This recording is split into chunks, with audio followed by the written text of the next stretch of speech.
Better late than never, but here is my reading recap from February. Now, I read 2 books, one on my Kindle, one a physical copy. And the first book, you're going to see Pretzel walking around. She's pacing because my husband took my mom and kids for some blood work.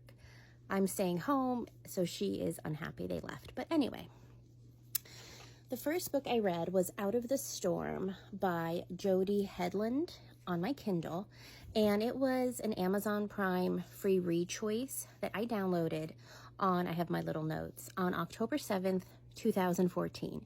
So I've had this a while. And apparently it's like a little novella within the Beacons of Hope series. I'm not familiar with it. It's fine as a standalone little story. It's 135 pages. It reads really short though, but I didn't need any background story. I have no idea where these people fall in the series, if they do.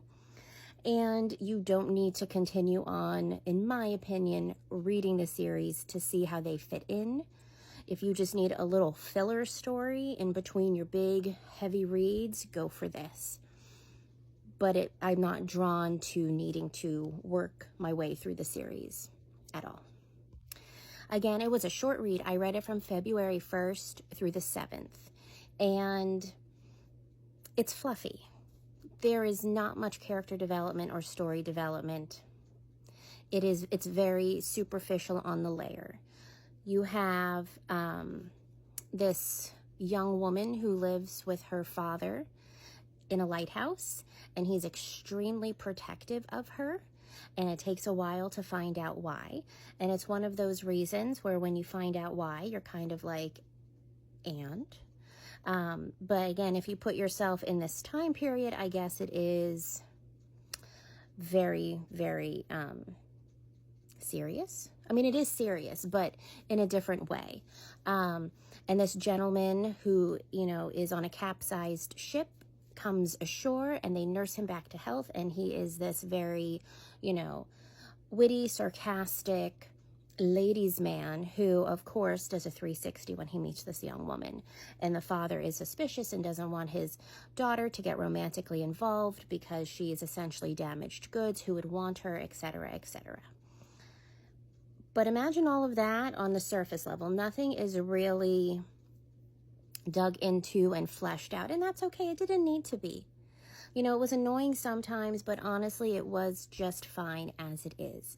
As long as you're not looking for anything in depth, then this is fine. It's a good in-between read, like I said. I gave it a 3 out of 5. It's entertaining and really nothing more. I have one quote from it, and it'll be at the end. Now, the next book I read is the complete opposite. It's extremely heavy.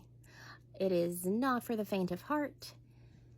And that is City of Women by David R. Gilham, or Gilham. I'm not entirely sure. I will say I was turned off a bit because when a male author is writing for women, I get a little, how are you going to do this? And he did it just fine. Like, it's perfectly fine. I got this, I think, at a used book sale, and I've had it a while, but it's heavy. It's a very heavy content book, and I knew I had to be in a place for it, and I also knew I couldn't put it off anymore. So I went in and started reading it. It took me from February 8th to February 28th.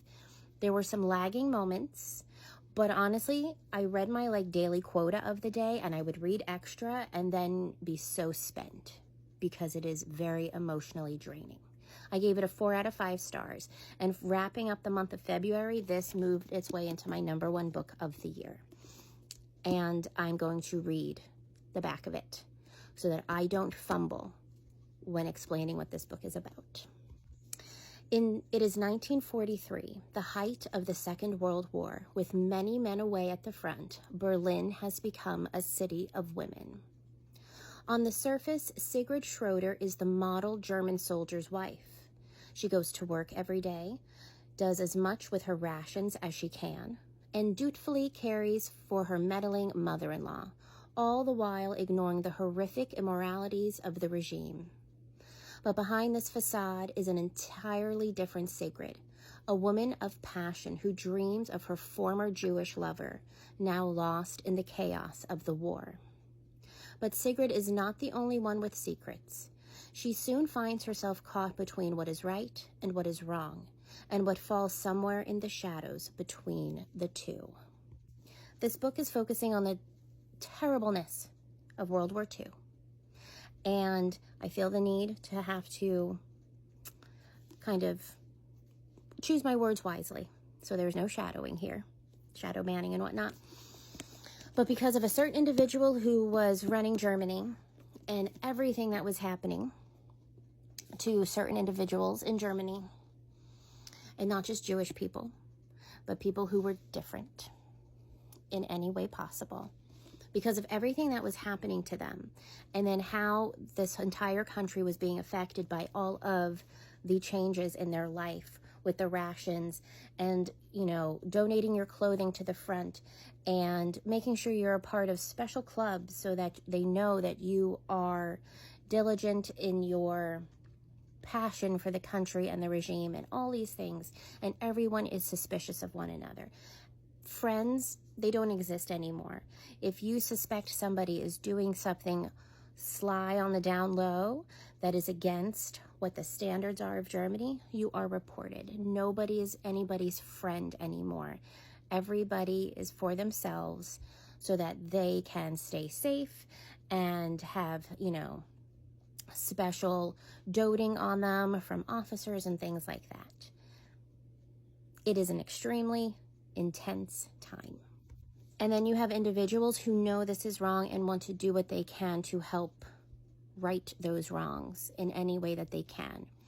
And what makes this book difficult, aside from the content, aside from what it is just about, is, at least for me, with what is going on in our country and our world, kind of make this even scarier. It hits home differently. And there are parallels that are scary. So you have the weight of what this is about, and then you have the weight of how it's mirroring things. And that made it even more difficult to read. And the thing is, it needs to be difficult to read. It needs to be hard. These topics need to be difficult. They need to be gritty. They need to sit inside you and make you cringe and make you worried.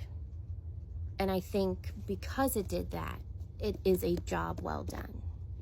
And even if this time period doesn't interest you, even if historical fictions don't interest you, even if, you know, oh, that's too big of a book, you know, that if that scares you, I do challenge and implore you to give this a try, because it stuck with me a long while.